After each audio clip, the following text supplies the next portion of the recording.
जय ब्रह्मदेव। हे सच्चिदानंद, हे सृष्टिपालक, पापी रावण के अत्याचार से पीड़ित हो। जय ब्रह्मदेव। हे सच्चिदानंद, हे सृष्टिपालक, पापी रावण के अत्याचार से पीड़ित होकर ये पृथ्वी, ऋषि, देवता, गंधर्व आपकी शरण में आए हैं प्रभु। पृथ्वी पर धर्म और सत्य का नाश हो रहा है, पाप की शक्तियां बढ़ रही है। राक्षसों का राजा रावण अहंकार के मद में चूर होकर तीनों लोगों को अपने पांव तले रोंद रहा है। देव, दानव, मनुष्य कोई उसका सामना करने की हिम्मत नहीं करता, क्योंकि स्वयं ब्रह्मा और महादेव ने उसे वरदान दिया है कि देव, दानव, नाग, किन्नर, गंधर्व किसी के हाथों वो मारा नहीं जा सकता। प्रभु, आपकी सृष्टि का भार धारण करना मेरा धर्म है, परंतु जब धर्म की जगह अधर्म का राज होता है तो अधर्म से अनाचार, अनाचार से भ्रष्टाचार और भ्रष्टाचार से अत्याचार की ज्वाला भड़क उठती है। जब अत्याचार इतनी बढ़ जाती है, देखिए पाप की ज्वाला में मेरा शरीर जलने लगता है। प्रभु, मेरी रक्षा कीजिए। जब ऐसी अवस्था आ जाए तो सत्य की रक्षा के लिए किसी महान शक्ति का अवतार लेना आवश्यक होता है सच्चिदानंद। हाँ, जो रावण यह समझता है कि उससे बढ़कर कोई शक्ति नहीं, उसका नाश भी उसी अहंकार में छुपा है। सामान्य मनुष्य के रूप में अवतार लेकर उसका मान भंग करूंगा। हम अयोध्या नरेश दशरथ के घर जन्म लेकर असुरों के अत्याचारों से पृथ्वी की रक्षा करेंगे। सारी पृथ्वी पर एक ही जय घोष गूंजेगा, धर्म का विजय, धर्म का विजय, धर्म का विजय, धर्म का विजय, धर्म का विजय। शरयू नदी के किनारे कोशल नामक राज्य था। कोशल राज्य की राजधानी अयोध्या थी, जिसके राजा का नाम दशरथ था। राजा दशरथ की 3 पत्नियां थीं, जिनके नाम थे कौशल्या, कैकेयी और सुमित्रा, परंतु बहुत समय से उनकी कोई भी संतान नहीं थी। काश्यपेयं महाद्युतिं तमोरिं सर्वपापघ्नं प्रणतोस्मि। महाराज दशरथ, आज सूर्य देवता उत्तरायण में प्रवेश कर रहे हैं। बड़ा ही पुनीत मुहूर्त है। इस शुभ मुहूर्त में अपने कुल देवता से जो प्रार्थना करोगे वो अवश्य सफल होगी। गुरुदेव, आपके आशीर्वाद से अपार वैभव, सुख, समृद्धि, कीर्ति सब कुछ है, परंतु एक ही कमी है, संतान की, जो हमें व्याकुल करती है। महर्षि वशिष्ठ, कुल देवता सूर्य भगवान से हमारी एक ही प्रार्थना है कि सूर्य वंश का सूर्य दशरथ के साथ समाप्त न हो जाए। आप तो जानते हैं गुरुदेव कि कोई माँ कहने वाला ना हो तो स्त्री अपने आप को पूर्ण नहीं समझती। एक माँ के हृदय का आंगन तब तक सुना रहेगा गुरुदेव, जब तक संसार के सारे सुख, वैभव इन महलों के खालीपन को नहीं भर सकता। आप तो त्रिकालदर्शी है गुरुदेव, हमारे मन की व्यथा अब तो जानते ही होंगे। महारानी कौशल्या, देवी कैकेयी, देवी सुमित्रा, आप निराश ना हो। सूर्य भगवान आपकी मनोकामनाएं अवश्य पूरी करेंगे, परंतु उसके लिए पुत्र कामेष्टि यज्ञ ऋषि श्रृंगी द्वारा संपन्न करना पड़ेगा।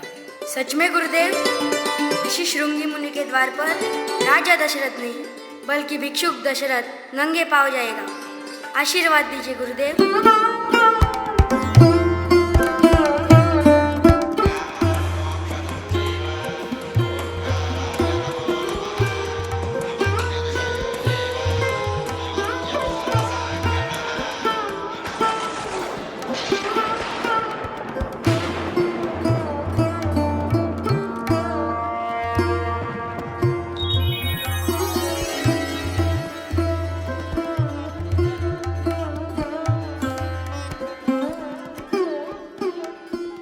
यज्ञ के फलस्वरूप रानियों को 4 पुत्र हुए। सबसे बड़ी रानी कौशल्या को राम, कैकेयी को भरत और सुमित्रा को लक्ष्मण और शत्रुघ्न हुए। राम जन्म के कारण अयोध्या नगरी खुशियों से झूम उठी। राम की अद्भुत बाल लीलाओं को देखकर अयोध्यावासी मंत्रमुग्ध हो गए। समय बीतता गया और चारों बच्चे अब शिक्षा प्राप्त करने की आयु के हो गए। चारों बच्चे राजगुरु वशिष्ठ के साथ गुरुकुल में विद्या ग्रहण करने चले गए।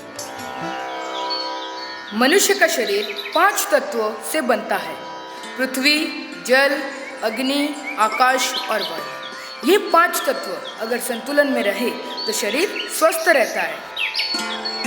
गुरुदेव, हमें पिताजी ने कहा था कि आश्रम में नंगे पैर रहना पड़ेगा और ये भी कहा था कि धूप और वर्षा में छांव नहीं मिलेगी।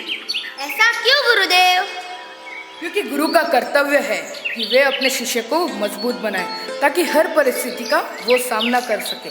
आज तुम राजकुमार हो, अगर कभी वनवास में जाना पड़ जाए और उस समय जो मजबूत नहीं होगा वे टूट जाएगा, इसलिए यह कठोर तपस्या की आवश्यकता है। देखते देखते 16 वर्ष बीत गए। सभी राजकुमार राज्यशास्त्र, धर्मशास्त्र और युद्ध कला में निपुण हो गए। ऋषि वशिष्ठ कुमारों को लेकर वापस अयोध्या आ गए।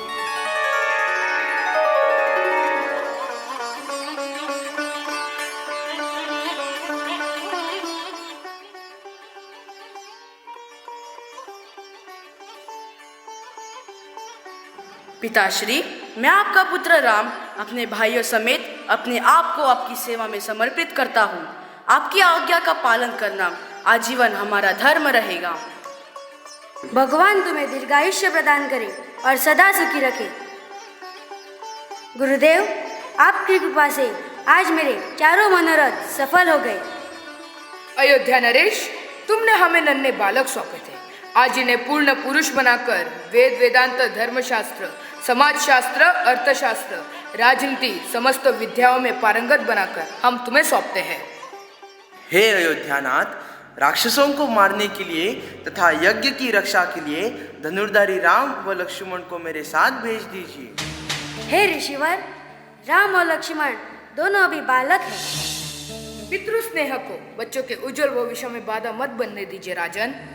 श्री राम की शक्ति के पराक्रम का ज्ञान हमें तुमसे अधिक है। हम किसी स्वार्थ हेतु तुम्हारी सहायता नहीं मांग रहे हैं। विश्वामित्र जी त्रिकालदर्शी है। ऐसे महान विभूति के संग राम को भेजने से राम का गौरव भी है और लोक कल्याण भी। वशिष्ठ जी, व्यर्थ ही समय न गवाए। अधिक तर्क से लाभ नहीं, अब हम जा रहे हैं। ठहरिए मुनिवर, पुत्र वात्सल्य में आकर मेरे मुंह से कुछ अनुचित निकला हो तो क्षमा करें। राम को यज्ञ रक्षण हेतु भेजना मैं स्वीकार करता हूँ। पुत्र लक्ष्मण, अपने भाई के साथ जाओ।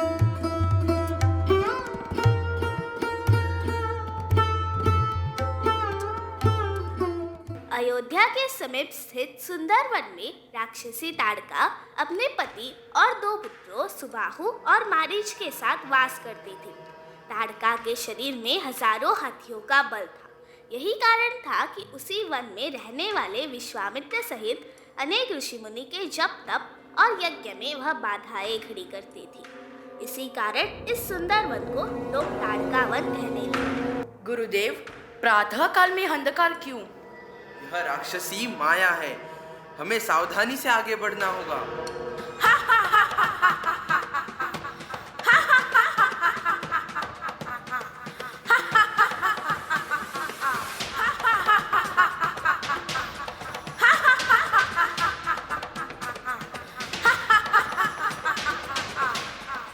श्री राम, यह राक्षसी ताड़का का माया जाल है। इनके दोनों पुत्र मारीच तथा सुबाहु हमारे यज्ञ में विध्वंस करते रहते हैं। ये कोई मामूली राक्षसी नहीं है, इसमें सहस्त्र हाथियों का बल है। इस राक्षसी की क्रूरता का कोई अंत नहीं। ताड़का का वध इसी क्षण आवश्यक है।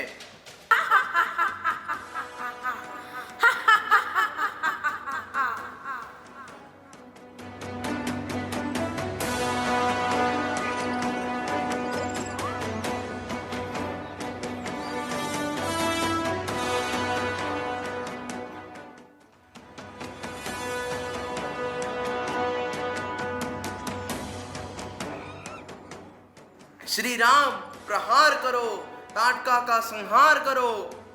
जो आज्ञा गुरुदेव।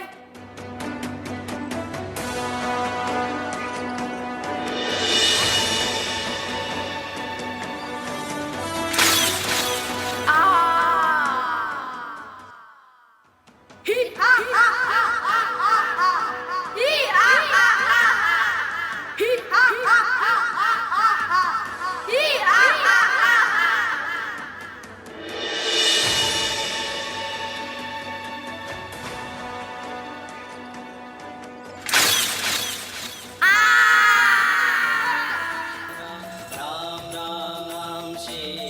धन्य श्री राम धन्य। ताड़का वध धर्म रक्षण का आरंभ है। ताड़का वध के बाद सुंदर वन शांतिमय हो गया। विश्वामित्र और अन्य ऋषियों के यज्ञ निर्विघ्न पार होने लगे। एक दिन उसी वन में राजा जनक का दूत महर्षि विश्वामित्र को सीता स्वयंवर में उपस्थित रहने का आमंत्रण लेकर आए। महर्षि विश्वामित्र का राम लक्ष्मण सहित मिथिला नगरी में आगमन हुआ। मिथिला के राजा जनक ने अपनी पुत्री सीता का स्वयंवर रचा था। दूर दूर से राजा महाराजा स्वयंवर में आए थे। राजा जनक ने यह प्रतिज्ञा की थी कि जो कोई भी शिव धनुष को उठाकर धनुष के तार को खींच लेगा, उसका विवाह सीता से कर दिया जाएगा।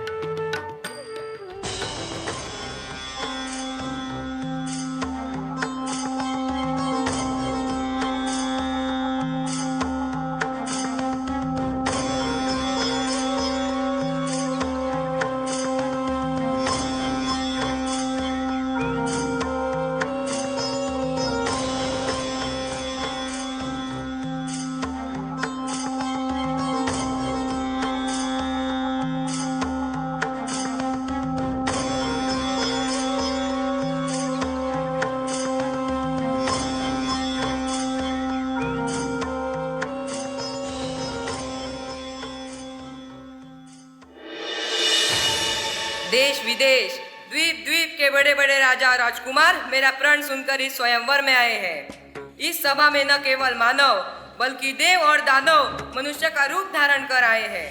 परंतु मुझे दुख से कहना पड़ रहा है कि यहाँ कोई भी वीर नहीं है जो मेरी शर्त को पूरी कर सके। बस करो राजा जनक, आप सूर्यवंशी राम को चुनौती दे रहे हैं।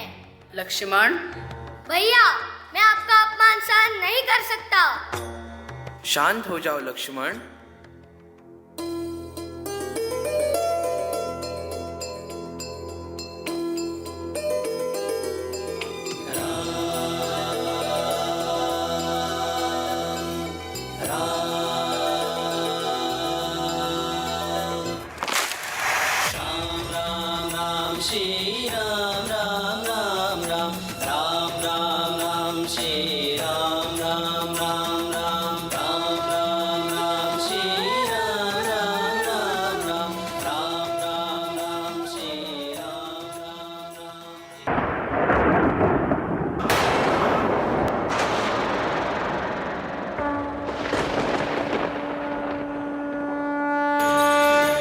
प्रभु प्रणाम। पीछे पहले ये बताओ कि यह धनुष्य किसने तोड़ा?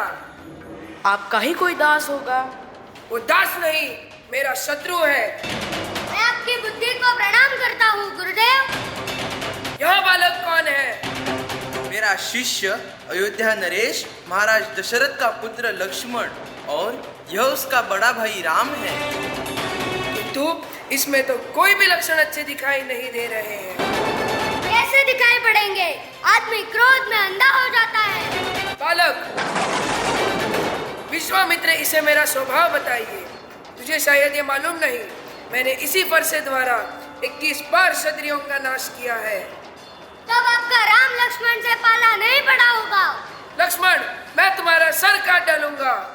प्रभु, ये आपकी शक्ति और पराक्रम को नहीं जानता। आप मेरा सिर काट लीजिए प्रभु। लक्ष्मण निर्दोष है, मैंने ही शिव धनुष तोड़ा है।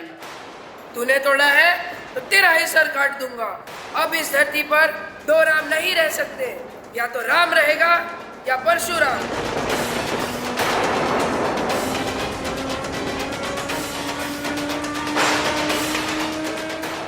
मेरा फरसा क्यों नहीं उठा? किसने मेरी सारी शक्ति छीन ली है? राम, यह धनुष खींचकर मेरा संदेह दूर करो।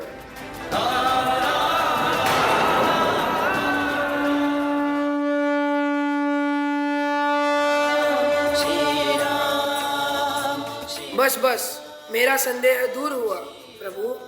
परशुराम के राम, आपकी जय हो। अब ना मुझे धनुष चाहिए और ना ही फरसा। राम का विवाह राजा जनक की ज्येष्ठ पुत्री सीता के साथ संपन्न हुआ। साथ ही लक्ष्मण का विवाह राजा जनक की द्वितीय पुत्री उर्मिला के साथ संपन्न कर दिया गया। राम लक्ष्मण अपने पत्नियों के साथ अयोध्या वापस लौट आए। रे मेरी मूर्ख रानी, उठ, तेरे ऊपर भयानक विपदा आने वाली है। विपत्ति का पहाड़ टूटे इससे पहले उठ जा। बात क्या है? तुम इतना घबराए क्यों हो? सब कुशल तो है? कैसा कुशल, कैसा मंगल, सब अमंगल होने वाला है। राजा दशरथ ने राम का राज्याभिषेक करने का निर्णय लिया है। अब राम युवराज होंगे। यह तो शुभ समाचार है। राम युवराज पद के लिए हर तरह से योग्य है। रानी, तुम्हारी बुद्धि फिर गई है, मति मारी गई है। सवाल राम की योग्यता का नहीं, राजा के षड्यंत्र का है, तुम्हारे अधिकार छीनने का है। राम के प्रति मुझे अपार स्नेह है। वह मुझे अपनी माँ के समान मानता है। इसमें कोई षड्यंत्र नहीं है। तुम भोली हो, नादान हो। राम राजा बने तो तुम कौशल्या की दासी बन जाओगी। भरत राम के दास बन जाएंगे। अनर्थ हो जाएगा, अनर्थ। कोई ऐसा उपाय करो कि राजगद्दी भरत को मिल जाए।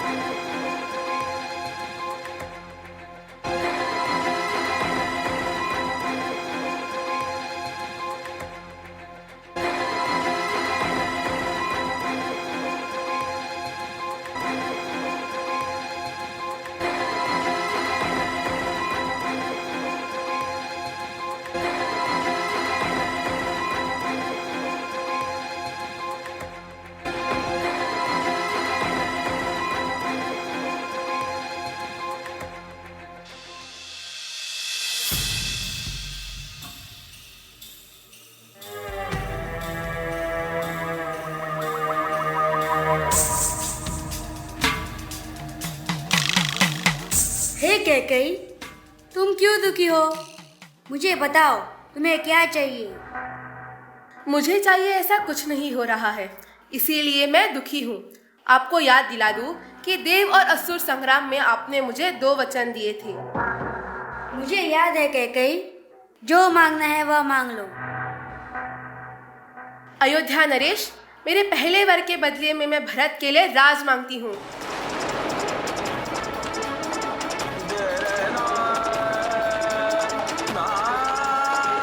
भरत के लिए राज? क्यों, घबरा गए महाराज? किंतु ज्येष्ठ कुमार श्री रामचंद्र के रहते हुए अनुज भरत का राज्याभिषेक कैसे संभव है? राम के रहते भरत का राज्याभिषेक असंभव है, यह मैं भली भांति जानती हूँ महाराज। इसी कारण मेरा दूसरा वर है कि राम को तपस्वी वेश में 14 वर्षों का वनवास। राम को वनवास?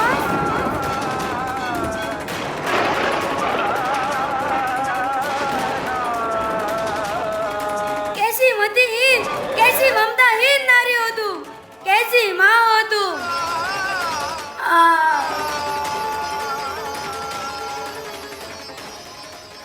देवी, आपसे श्री रामचंद्र मिलने आए हैं। बुलाओ।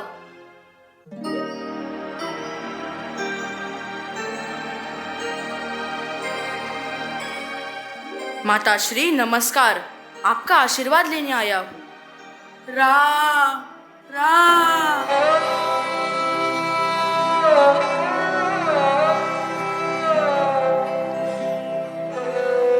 बताओ बताओ माँ, पिताजी को क्या हुआ? राम, महाराज से मैंने 2 वर मांगे हैं। मेरा पहला वर है भरत को राजगद्दी मिले।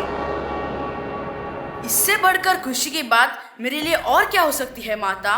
राजकाज के बंधनों से छुड़ाकर आपने तो मुझ पर कृपा ही कर दी। वो मेरे दूसरे वर से दुखी है।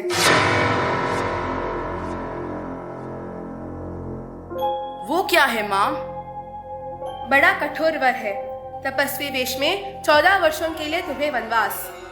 बस इतनी सी बात के लिए पिताजी के हृदय पर इतना बड़ा आघात पहुंचा है।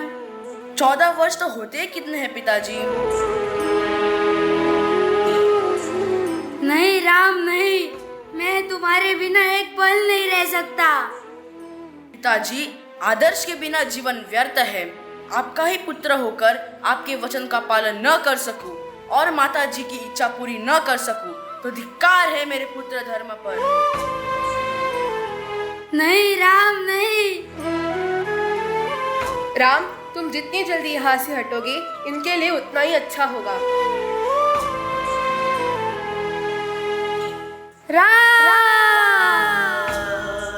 राम के वनवास का समाचार महल में फैल गया। चारों ओर दुख की छाया छा गई। माता सीता को भी यह समाचार मिला। तब उन्होंने राम जी के साथ वनवास जाने का निर्णय लिया। जानकी, तुम्हारा ये वेश? मैं तो आपकी छाया हूँ। स्वामी चरणों का अनुसरण मेरा धर्म है। क्या कर रही हो प्रिये? ये संभव नहीं है। जंगलों के कष्ट कैसे सह पाओगी तुम? वो खुला आकाश, हिंसक जीव जंतु। श्री राम रक्षक रहेंगे मेरे, तो फिर डर कैसा? आपके संग अयोध्या में रहूं या वन में, मेरे लिए दोनों समान है। नानक कहे नाथ। भैया, तैयार हूं मैं। लक्ष्मण, तुम भी? दीप में जैसी बाती वैसे राम के साथ लक्ष्मण। नाथ, मैं आपको रोकने के लिए नहीं आई हूँ। भाई भाभी की सेवा करें। मैं 14 साल आपकी स्मृति में ही बिताऊंगी। जाओ नाथ, खुशी से जाओ। मैं आपका वियोग खुशी से सह लूंगी। वत्सराम, मेरे गर्भ से जन्म लेने के कारण तुम्हें वनवास मिला। दीदी, आपके राम का त्याग युग युगांतर तक आदर्श बना रहेगा और बड़े भाई की सेवा में मेरे लक्ष्मण का जीवन सार्थक हो जाएगा। मानव धर्म के प्रतीक है आप सब। पितृभक्ति का आदर्श है श्री राम। भ्राता प्रेम का आदर्श है लक्ष्मण। निस्वार्थ भाव से पुत्र को ज्येष्ठ भ्राता के साथ भेजने वाली सुमित्रा। राम जैसे पुरुषोत्तम को जन्म देने वाली कौशल्या। दोनों का मातृत्व धन्य हो गया। पति भक्ति का आदर्श सीता और पति वियोग व्रत लेकर उर्मिला ने स्त्री धर्म को उज्जवल कर दिया।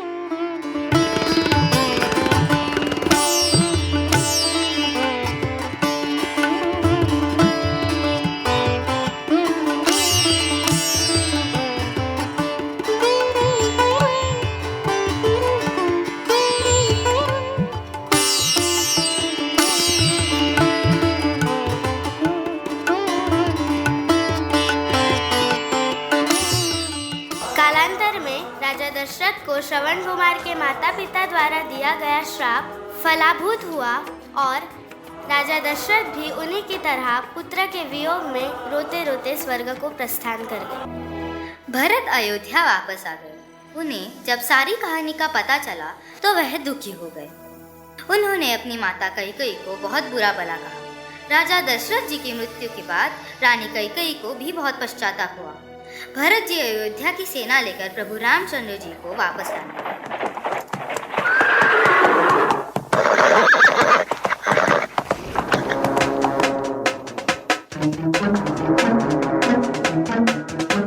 भैया, भैया, भरत आक्रमण करने के लिए आ रहा है। लक्ष्मण, आवेश में आकर तुम भरत पर शंका कर रहे हो।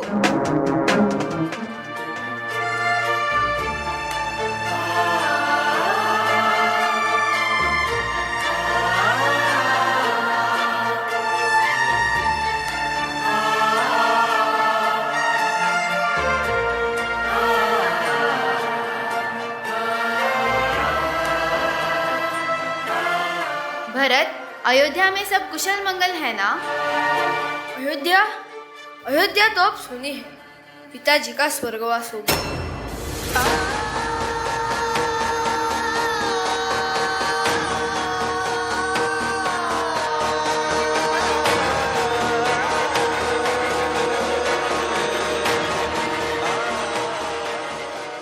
भैया, माता के अपराध का दंड मुझे क्यों? अयोध्या के सिंहासन पर आपका ये अधिकार है। स्वर्गीय पिताश्री के आदेश का पालन करना मेरा धर्म है भरत। ज्येष्ठ के होते कनिष्ठ का राज्याभिषेक सर्वथा अनुचित है। मेरे साथ आ जाओ भैया। कर्तव्य से विचलित मत हो। जाओ भरत, मेरे लौटने तक अपने कर्तव्य का पालन करो। मैं इस योग्य नहीं हूँ भैया।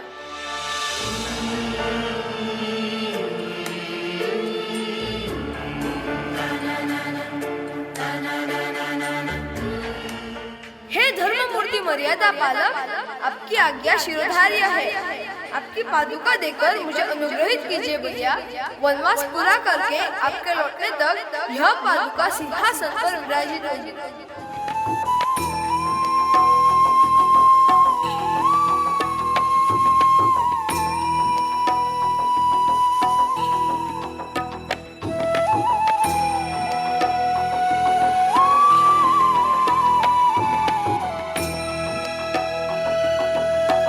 बड़े भाई की पादुका समेत भरत अयोध्या वापस लौट गए।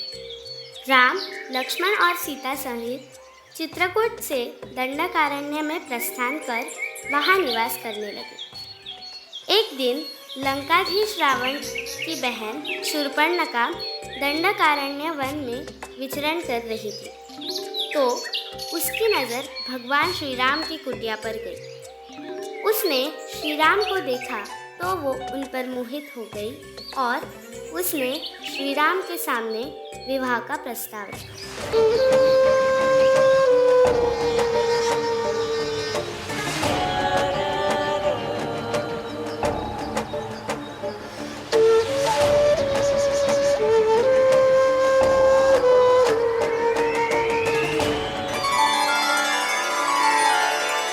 प्रणाम देवी, आपका परिचय? मैं इच्छा अनुसार रूप धारण करने वाली राक्षस कुल की राजकुमारी शूर्पणखा हूँ, बलशाली रावण की बहन। और तुम कौन हो? मैं राजा दशरथ का पुत्र राम हूँ, लेकिन तुम यहाँ किस लिए आई हो? मैं तुम्हारा रूप देखकर मोहित हो चुकी हूँ राम। तुम्हारे पास विवाह का प्रस्ताव लेके आई हूँ। मैं विवाहित हूँ। यह मेरी प्राणप्रिय धर्मपत्नी सीता है। क्या रखा है शुद्र मानस स्त्री में? मैं तो अभी से खा सकती हूँ। मैं तुम्हारे साथ शादी नहीं कर सकता। मैं एक पत्नी व्रत ले चुका हूँ। ये कौन है तुम्हारे जैसा सुंदर? यह मेरा भाई लक्ष्मण है।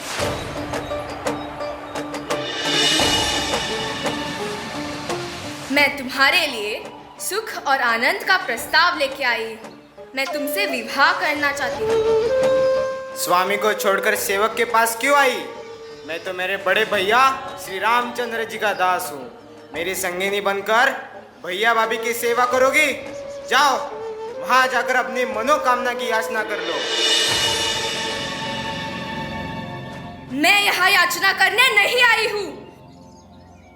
तुम दोनों भाई मेरे प्रेम प्रस्ताव को ठुकरा रहे हो केवल एक तुच्छ स्त्री के कारण। मैं इसका नामो निशान मिटा दूंगी। तुम्हारे सामने मैं अभी से खा जाऊंगी।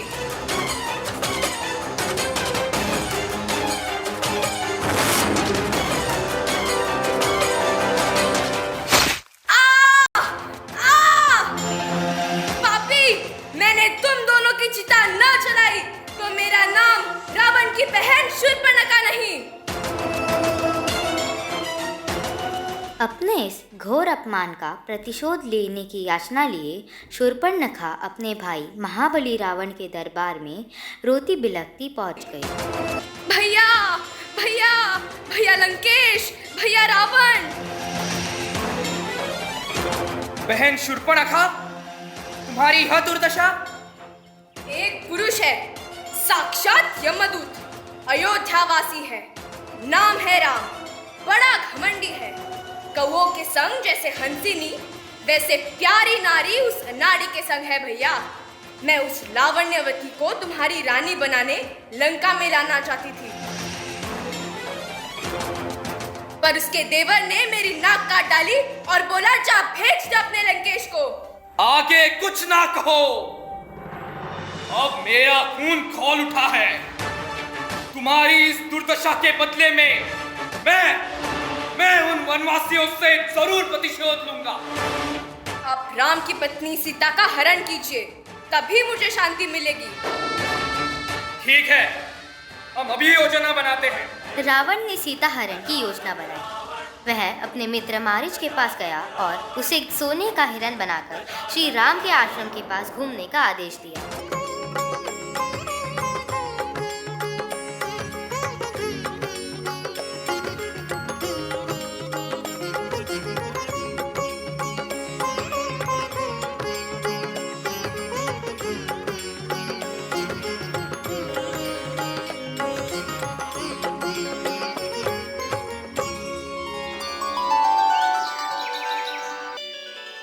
स्वामी, वह देखो, अद्भुत हिरण।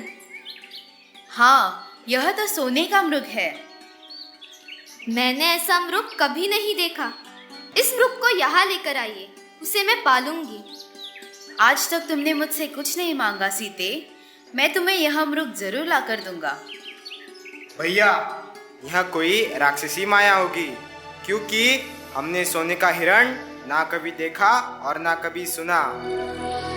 माया जाल है तो मिटा दूंगा, अन्यथा उसे लेकर आ जाऊंगा। देवी की इच्छा पूरी करना मेरा धर्म है। जब तक मैं लौटता हूँ तब तक अपनी भाभी की रक्षा का भार तुम पर है। सावधान।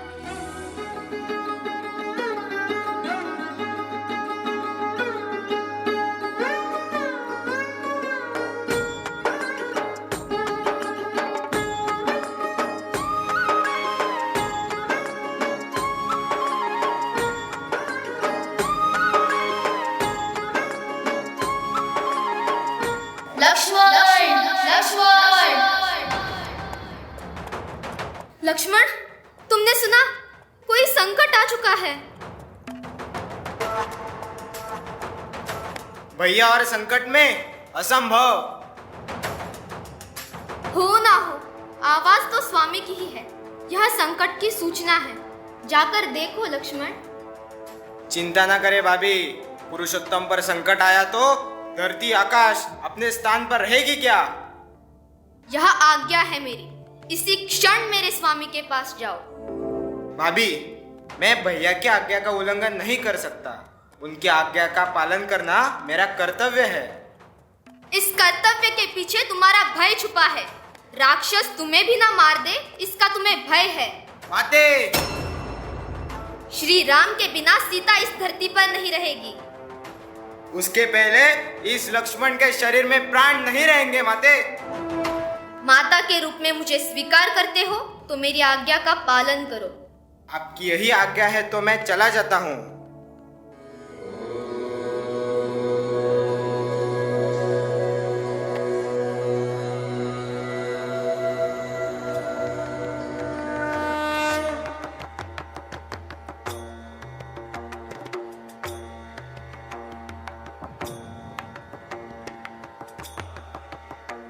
जब तक मैं भैया के साथ लौटकर वापस ना आ जाऊं, तब तक आप मेरे द्वारा खींची इस लक्ष्मण रेखा के बाहर मत आना माते।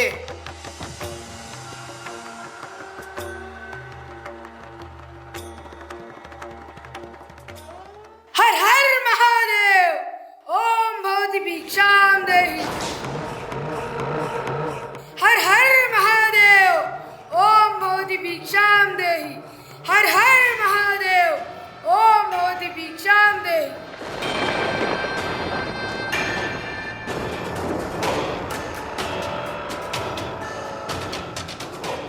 प्रणाम मुनिवर। शुभम भवतु। भगवंत, आपको यहाँ आकर भिक्षा लेनी होगी। मैंने तो अपना आसन ग्रहण किया है। प्रवास में मैं थक गया हूँ। जो कुछ देना है वो यही आकर दे दो। मैं इस रेखा के बाहर नहीं आ सकती। तो मैं भूखा ही चला जाऊंगा। ठहरिए, श्री राम के द्वार से कोई भूखा नहीं जा सकता।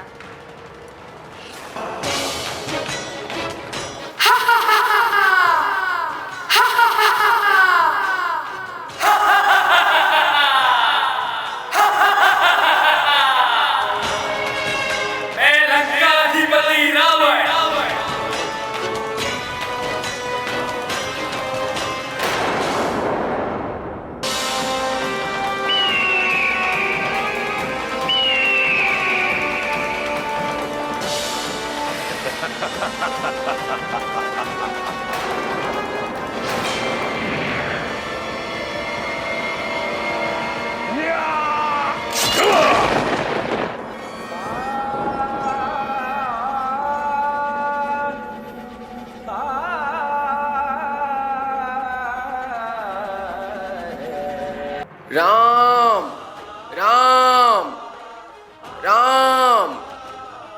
राम।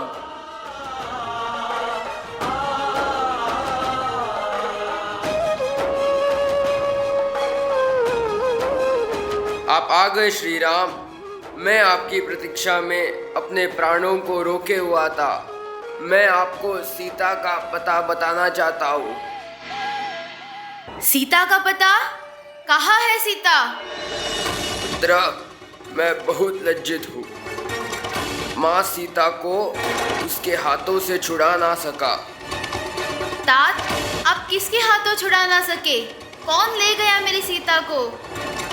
सीता माता को उस पापी रावण ने अपने विमान में बिठाकर आकाश मार्ग से ले गया। रावण? हाँ, राक्षसों का राजा रावण।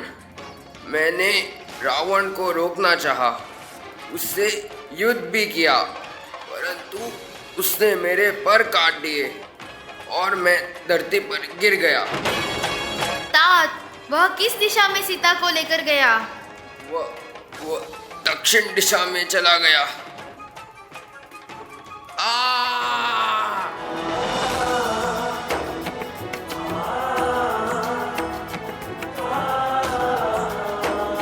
राम व लक्ष्मण ने मिलकर जटायु का अंतिम संस्कार किया और सीता की खोज में आगे निकल गए। माता सीता के खोज में निकले श्री राम और लक्ष्मण ऋषि मातंग के आश्रम में पहुंच गए। आश्रम में शबरी नामक एक भक्त बरसों से श्री राम की प्रतीक्षा कर रहे थे। आज उसकी बरसों की तपस्या सफल हो गई।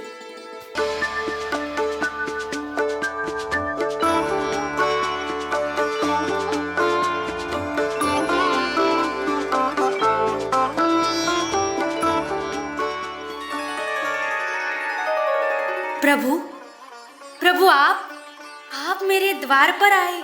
सच में मुझे विश्वास ही नहीं हो रहा है। प्रणाम प्रभु। प्रभु, आपको भूख लगी होगी ना? हाँ। मैं फल लेकर अभी आती हूँ। बैठिए प्रभु। खाइए प्रभु, बहुत मीठे हैं। मैंने चख चख कर देखे हैं। अच्छे हैं ना प्रभु? इतने बरसों बाद ऐसा लगा कि माता कौशल्या अपने हाथों से खिला रही है। आपके दर्शन से मेरा जीवन धन्य हो गया है। प्रभु, मेरे परम गुरु महामुनि मंदाकिनी ने बताया था, एक दिन प्रभु श्री राम लक्ष्मण के साथ इस आश्रम में आकर तुम्हारे अतिथि बनेंगे। उन्हें हमारे आने का ज्ञान था? हाँ प्रभु, उन्होंने कहा था श्री राम अपनी पत्नी सीता की खोज में आएंगे। तुम उन्हें महाबली सुग्रीव तक पहुंचाने का मार्ग बताकर कहना कि वह सुग्रीव से मित्रता करके रावण पर अवश्य विजय पाएंगे और सीता सहित आनंद पूर्वक अयोध्या जाएंगे। सुग्रीव कहाँ मिलेगा मुझे? यहाँ से आगे जाने पर आपको पंपा नामक सुंदर सरोवर मिलेगा। उसके दक्षिण तट की ओर ऋष्यमुख पर्वत शिखर दिखाई देगा। सुग्रीव अपने 4 मंत्रियों सहित वही रहते हैं, जिनमें हनुमान नामक आपका एक चिर परिचित भक्त है। प्रभु, उनके सहयोग से सुग्रीव से भेंट होने पर आपके द्वारा सुग्रीव का एक अविष्ट कार्य भी पूर्ण होगा।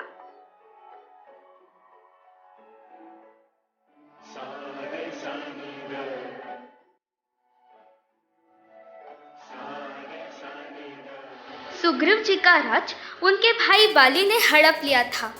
साथ ही उसकी पत्नी को बंदी बना लिया। बाली बहुत ज्यादा बलशाली था। आज तक उसे युद्ध में किसी ने परास्त नहीं किया था।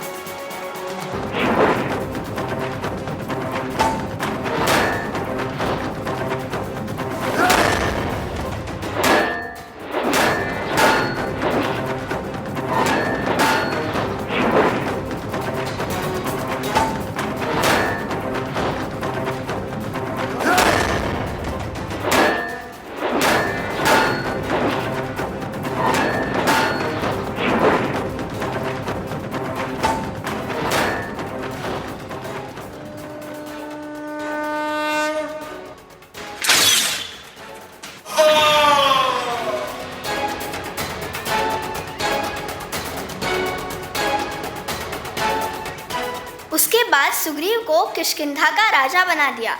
सुग्रीव ने अपनी मित्रता निभाते हुए चारों दिशाओं में अपनी सेना को भेजा। हनुमान ने दक्षिण की ओर समुद्र को पार करके लंका में प्रवेश किया।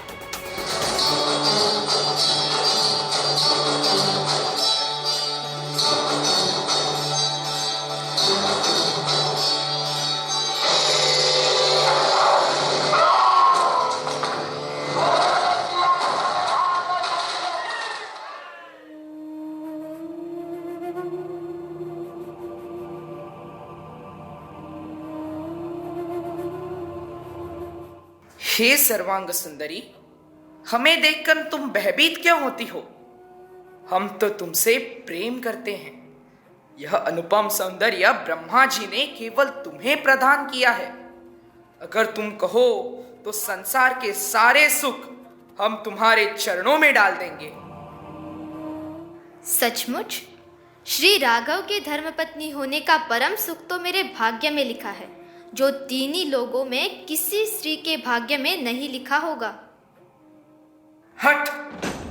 उस वनवासी भिक्षुक के पास अब क्या बचा है? अब उसके सपने देखना छोड़ दो, मूर्ख स्त्री। यह रावण तब तक तुम्हें स्पर्श नहीं करेगा जब तक तुम स्वयं हमारे प्रेम को स्वीकार नहीं करती। रावण, याद रखो, जिस प्रकार सूर्य से उसकी प्रभा अलग नहीं हो सकती, उसी प्रकार मैं भी श्री राम जी से अभिन्न हूं। मैं एक पतिव्रता हूं। सीते, मृत्यु से तुम्हें एक ही बात बचा सकती है। अपनी इच्छा से हमारे शरण में आ जाओ। और तुम्हें भी एक ही बात बचा सकती है, पापी। अभी श्री राम के शरण में चला जा। सीते, अपनी मृत्यु का आवाहन मत कर। नाथ, आप जैसे महान योद्धा, तीन ही लोगों के स्वामी और एक शक्तिमान राजा को एक असहाय और अबला स्त्री पर शस्त्र उठाना शोभा नहीं देता। सीते, हम तुम्हें 2 मास का समय देते हैं। यदि तुम 2 मास के अंदर हमें अपना पति स्वीकार नहीं करोगी तो हमारे ये राक्षस तुम्हारे शरीर के टुकड़े टुकड़े कर देंगे। तुम सब मिलकर ऐसा उपाय करो कि सीता शीघ्र ही हमारी हो जाए। प्रतिकूल या अनुकूल व्यवहार से साम दाम दंड भेद सभी नीतियों का प्रयोग करके सीता को रास्ते पर ले आओ, अन्यथा तुम सबका जीवन समाप्त कर देंगे।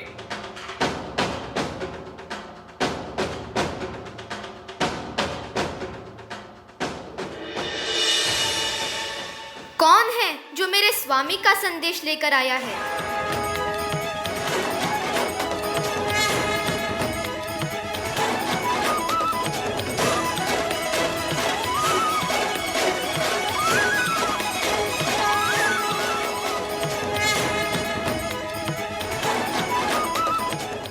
माता, मैं ही प्रभु श्री राम का संदेश लेकर आया हूँ। माता, मेरा प्रणाम स्वीकार करें। मैं पवन पुत्र हनुमान श्री राम प्रभु का एक सेवक हूँ और यहाँ श्री राम जी का दूत बनकर आया हूँ। मेरे प्रभु कैसे हैं? हे माते, श्री राम जी ठीक है और वह आपको बहुत याद करते हैं। वह बहुत जल्द ही आपको लेने आएंगे और मैं शीघ्र ही आपका संदेश श्री राम जी के पास पहुंचा दूंगा। मुझे आज्ञा दीजिए माते।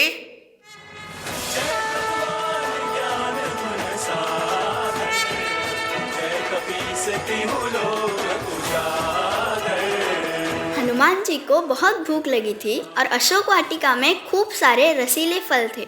ये देखकर हनुमान अशोक वाटिका में लगे पेड़ों के फलों को खाने लगे।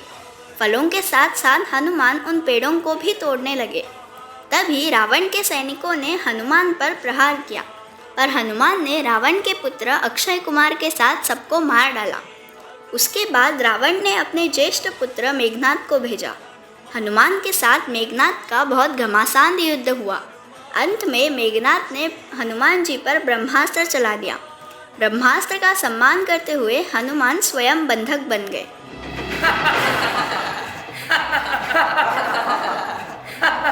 अरे वानर, तूने किस कारण से मेरे सैनिकों और पुत्रों का वध कर दिया? क्या तुझे तेरे प्राण जाने का डर नहीं? हे रावण, जिसने महान शिव धनुष को पल भर में तोड़ डाला, जिसने खर, दूषण, त्रिशिरा और बाली को मार गिराया, जिसकी प्रिय पत्नी का तुमने अपहरण किया, मैं उन्हीं का दूत हूँ। मुझे भूख लग रही थी, इसलिए मैंने फल खाए और तुम्हारे राक्षसों ने मुझे खाने नहीं दिया, इसलिए मैंने उन्हें मार डाला। अभी भी समय है, सीता माता को श्री राम को सौंप दो और क्षमा मांग लो। अरे दुष्ट, तेरी मृत्यु तेरे सिर पर है। सैनिकों, मार डालो इस वानर को। रुकिए महाराज, दूत को मारना सही नहीं होगा, यह नीति के विरुद्ध है। आप कोई और दंड देना चाहते हैं तो दे सकते हैं। बंदर की पूंछ बंदर को सबसे प्यारी होती है, क्यों ना तेल में कपड़ा डुबाकर इसकी पूंछ में बांधकर आग लगा दी जाए।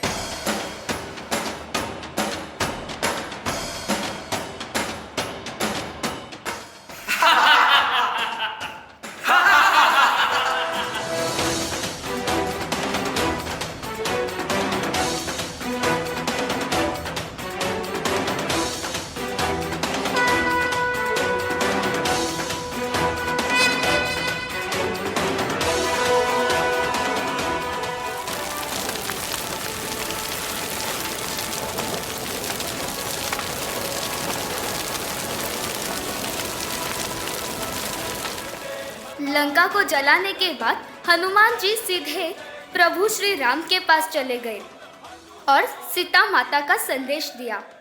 अब श्री राम और वानर सेना के लिए चिंता का विषय था कि कैसे पूरी सेना समुद्र की दूसरी ओर जा सकेंगे।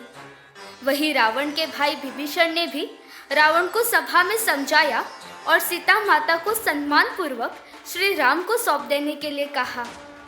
परंतु ये सुनकर रावण क्रोधित हो गया और अपने भाई विभीषण को लात मारी और उसे बहुत भला बुरा कहा।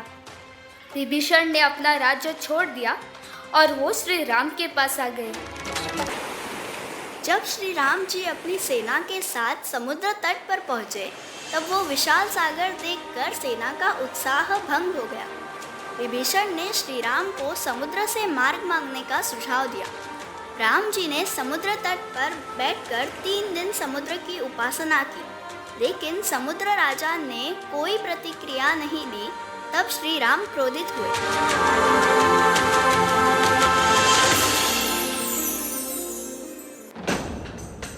महासागर, तुम मुझे अग्निबाण चलाने पर विवश कर रहे हो। हे प्रभु, मुझे क्षमा करें। प्रभु, ऐसा ना करें। आपके बाण से मुझ में रहने वाली सभी मछलियां और जीवित प्राणियों का अंत हो जाएगा। हे समुद्रदेव, हमें यह बताएं कि मेरी यह विशाल सेना इस समुद्र को कैसे पार कर सकती है। हे रघुनंदन राम, आपकी सेना में 2 वानर हैं, नल और नील, जो स्थापत्य कला में निपुण हैं। और प्रभु, आप तो साक्षात नारायण हैं। आपका नाम पत्थर पर लिखने पर पत्थर भी पानी में तैर जाएगा। बांधि से तू अति सुदृढ़ बनावा, देखी कृपा निधि के मन भावा।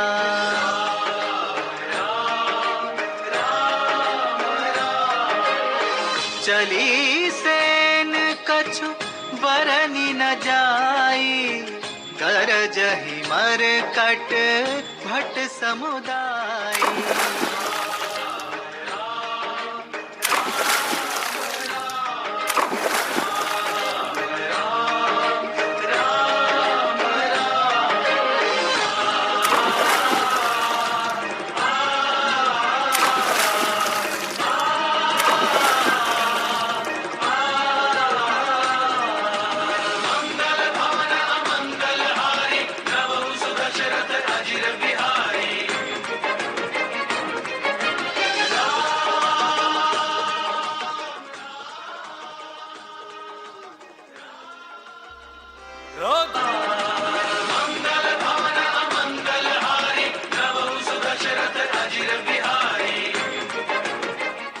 राम और सारी वानर सेना उन पत्थरों के जरिए दूसरे किनारे पहुंचे।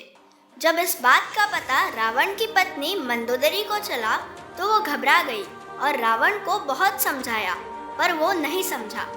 आखिरी बार श्री राम ने बाली पुत्र अंगद कुमार को भेजा, पर रावण तब भी नहीं माना और युद्ध का आरंभ हुआ।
महाराज महाराज महाराज महाराज।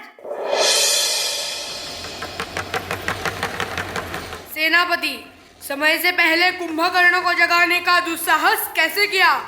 लंकाधिपति रावण कुशल से तो है ना? लंकाधिपति सुकुशल है, किंतु लंका पर संकट आ चुका है। चारों ओर से वानर राज सुग्रीव के वानर सेना ने लंका में हाहाकार मचा रखा है। उन्होंने अयोध्या के राजकुमार राम के साथ मिलकर लंका पर हल्ला बोल दिया है। लंका नरेश को आश्वस्त कर दो कि मैं युद्ध भूमि में जाकर वानर सेना को ध्वस्त कर दूंगा।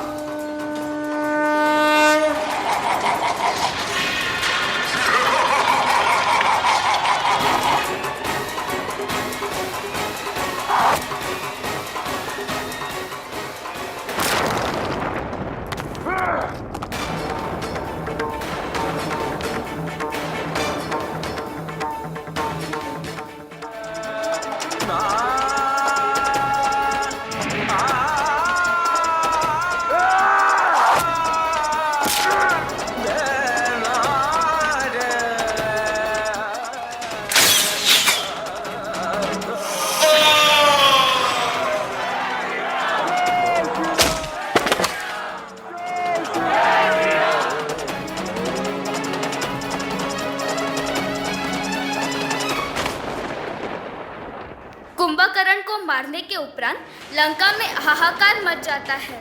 इसी तरह लक्ष्मण रावण पुत्र अतिकाय का भी वध कर देते हैं। इस बात से क्रोधित होकर मेघनाद लक्ष्मण को युद्ध के लिए ललकारता है।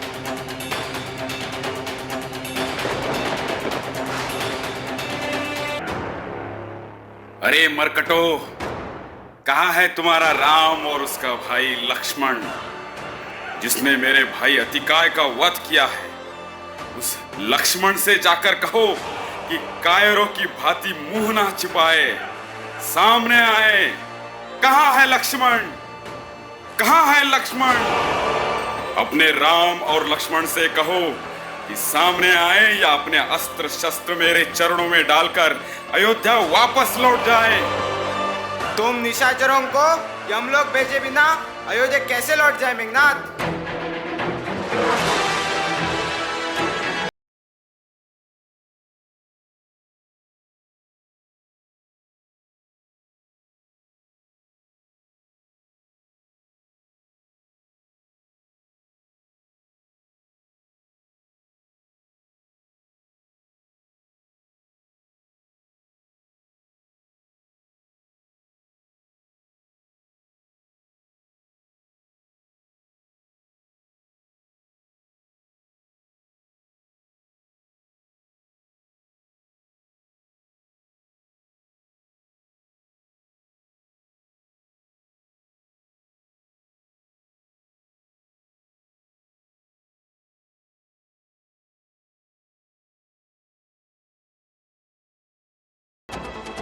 क्या हुआ लक्ष्मण को?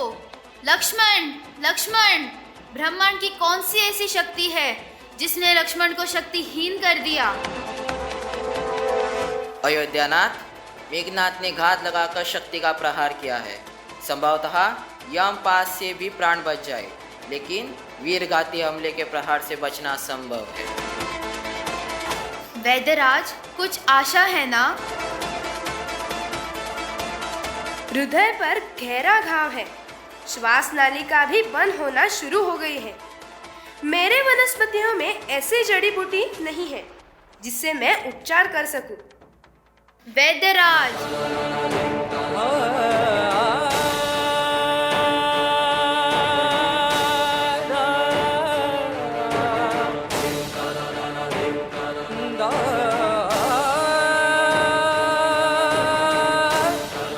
अधीर होने से कुछ नहीं होगा प्रभु। उपाय है, लेकिन अत्यंत दुर्लभ। यहाँ से हिमालय पर्वत जाना और सूर्योदय से पहले लौट कर आना असंभव है।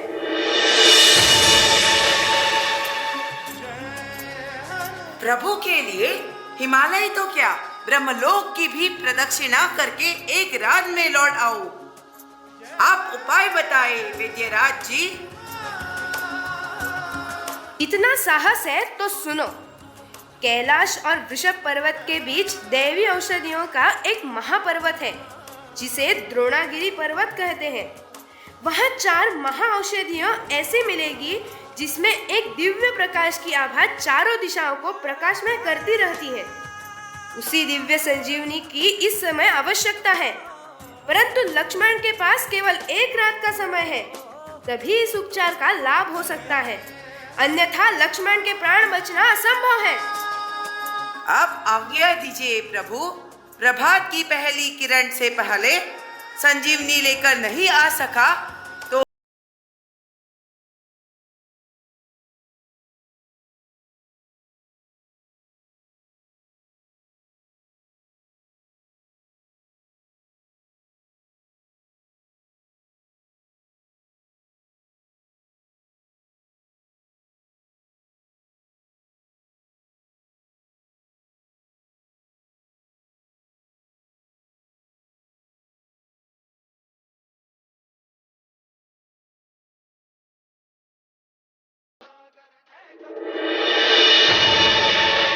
क्षमा करना वैद्यराज। इतनी प्रकाशित औषधियों में से संजीवनी पहचान नहीं पाया, इसलिए पूरा पर्वत ही उठा लाया।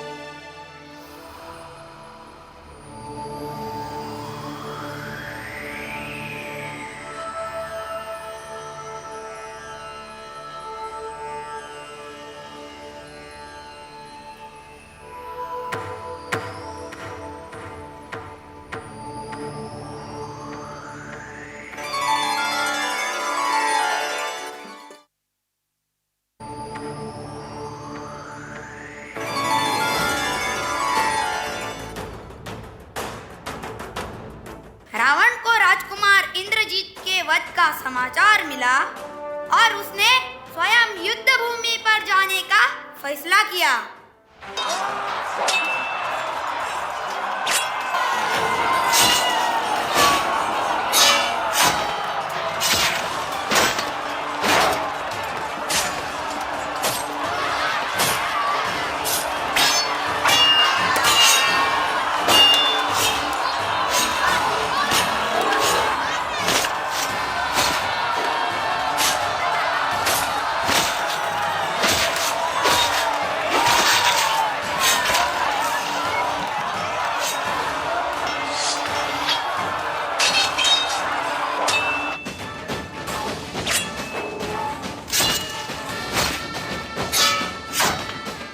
राम, अभी तक तुमने जिन योद्धाओं को मारा है, मैं उनके समान नहीं हूँ। मेरा नाम रावण है, तिन्ही लोग जिसका यशगान करते हैं। यह बात मत भूलना कि आज तुम्हारा सामना रावण के साथ हुआ है, रावण के साथ। नीच, निशाचर असहाय स्त्रियों पर वीरता दिखाने वाला कायर किस बात पर अपने आप को वीर कहता है? धर्म की मर्यादा भंग करने वाले पापी, तेरे समस्त पापों का दंड आज तुझे अवश्य मिलेगा। दंड देने का काम राजा का है, राजा का, किसी भिखारी का नहीं।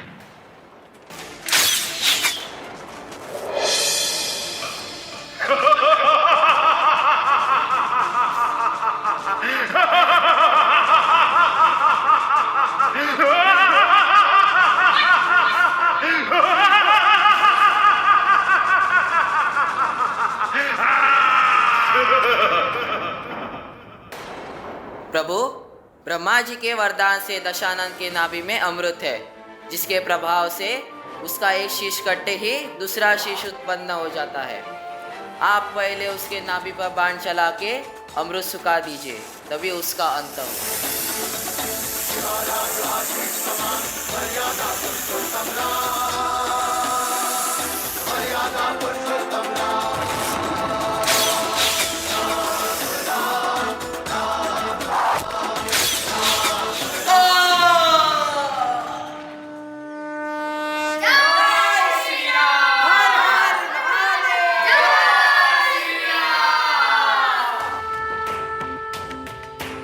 यहाँ विजय केवल राम की नहीं, आप सबकी है। आपके सहायता से ही विजय संभव हो पाया है। प्रणाम प्रभु, मैं माल्यवान, रावण, कुंभकर्ण और विभीषण का नाना, लंका का एकमात्र जीवंत प्राणी, आपको विजेता स्वीकार करने आया हूँ। अब लंका पर आपका अधिकार है। लंका के बच्चे, नर नारी आपके दया के पात्र हैं। माल्यवान जी, यह धरती आपकी है और आपकी ही रहेगी। किसी की धरती पर बलपूर्वक अधिकार करने का ना हमारा धर्म है, ना हमारी नीति है। हम तो केवल पापियों को दंड देने के लिए ही शस्त्र धारण करते हैं। लंका पर सत्ता चलाने के लिए हमने युद्ध नहीं किया। लंका पर लंकावासियों का ही आधिपत्य होगा, अयोध्या का नहीं। विभीषण ही लंका के अगले राजा होंगे। रावण वध के पश्चात विभीषण को लंका का राजा घोषित कर दिया गया। इसी दौरान श्री राम जी का 14 वर्ष का वनवास काल भी समाप्त हुआ। श्री राम जी सीता माता, लक्ष्मण और हनुमान सहित अयोध्या वापस लौट आए और अयोध्या की खुशियां भी लौट आई।